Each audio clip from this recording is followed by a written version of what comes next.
3 years after the 1862 Battle of Gaines' Mill, bodies still lay on this hallowed ground.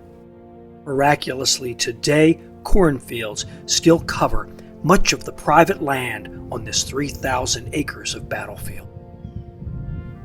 That gives the Civil War Trust the perfect possibility for preservation.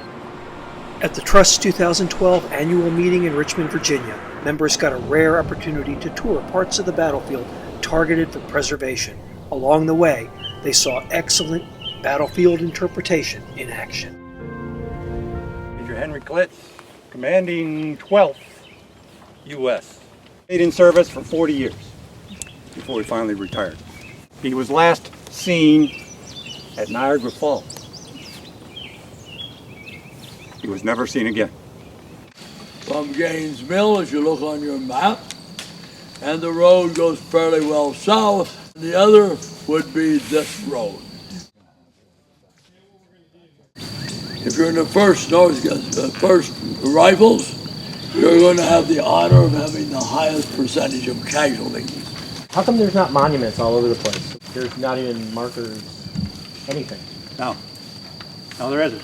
And there's only today, there's a handful of monuments even today on the battlefield, and many of them are modern. Didn't become a national park until '36, didn't get developed until after World War II. And it wasn't until really up till the centennial when they started to develop and mark and interpret the field. Civil War Trust members literally crossed that unheralded, hallowed ground.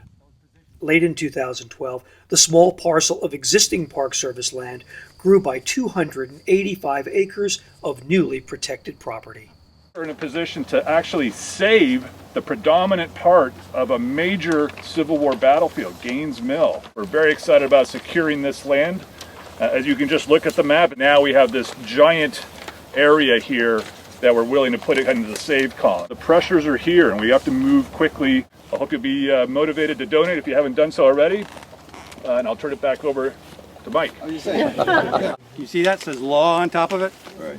That's the property Richmond Battlefield Association bought. It's just a few acres, but it's key because it holds some of the ground that General Hood would lead his attack that actually breaks the Union line. We're going there next, but we had to come here because ain't nobody comes out here.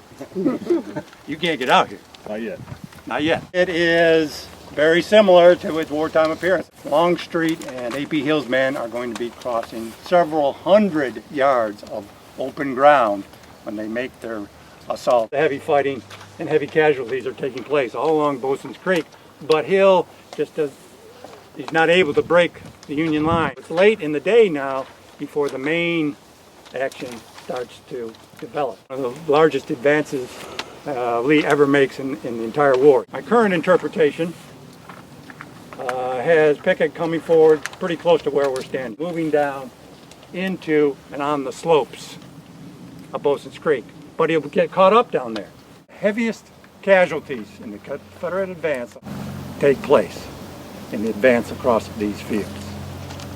You're standing with Pickett. Hood's tactics are different. He wants to charge straight down the wood, into and across that creek. Decimus E.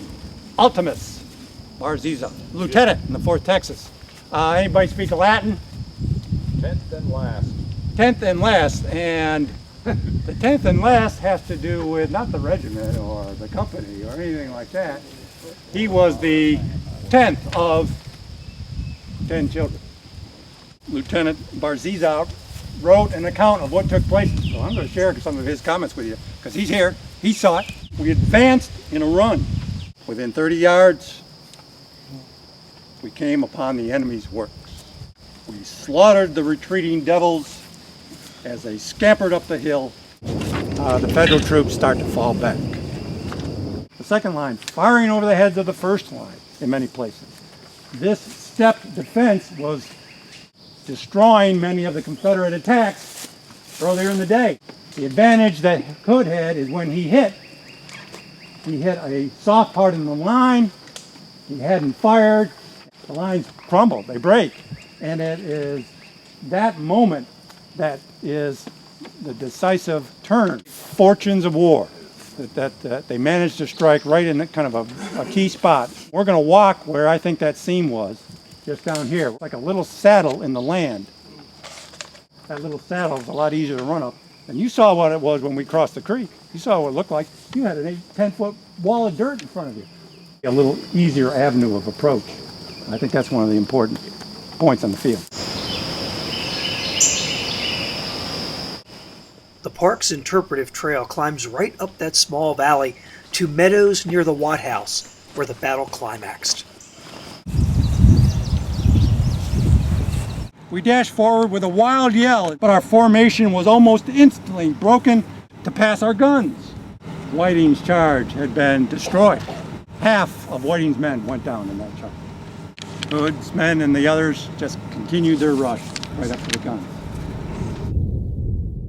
The Trust hikes movingly illustrate the importance of battlefield preservation. They also convey the stunning insight you'll get on an expert or ranger-led battlefield hike.